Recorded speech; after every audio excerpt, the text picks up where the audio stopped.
throttle bodies, I guess, what are they? Do you need them?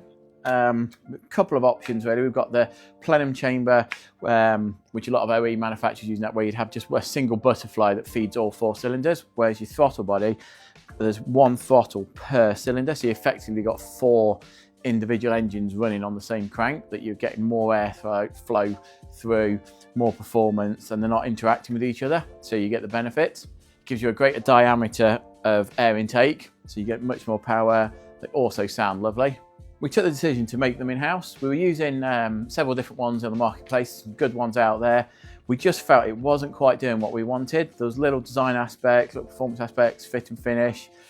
When you're running them on the car and you're adjusting them on a hot rolling road and you have to mess about with Allen keys and spanners and different sizes, we wanted to try and make things really nice and uniform, simple, and increase performance. So we set about making our own.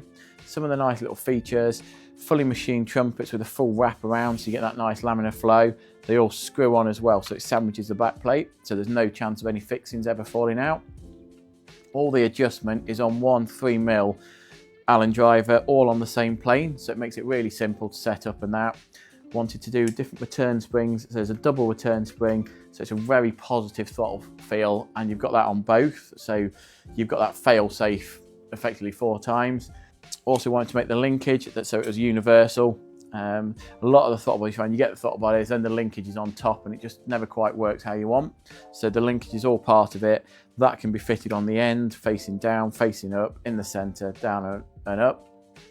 And then we've played about with the quadrant on there, so you get a really nice linear throttle progression with your pedal. We've also then got them going onto the manifold, so we've got different options on the manifold, whether it's a 2-litre Duratec, 2.5 Duratec. We've then got different angles as well, so if you've got a vertical engine or if you've got a 10-degree engine. We've got the Mazda manifolds for all the NA, MB, 1.6, NC engine. We've got Vauxhall red tops, Pintos, all that sort of back catalogue that uses the DCOE flange. So you've got anything from a Peugeot 205 to your latest Duratecs. We've done custom manifolds as well. We've done some Ferrari V8s now and then linked the throttle across. We've also got a full drive-by-wire option that we do. The motor sits on there, so if it's going on a more modern car and you want to integrate it into the original vehicle ECU, they don't have a throttle cable, it's all drive-by-wire, so we've got the drive-by-wire option that can integrate in there. And then there's a few unique things there. We've altered the spring tension and that, because the duty cycle on the motors, it measures the current they're pulling and things like that, so there's a little bit more finesse in the engineering on these. We're making all our own billet fuel rails, so it's a one-piece fuel rail alley. Again, so there's no chances of leaking or coming off or anything like that.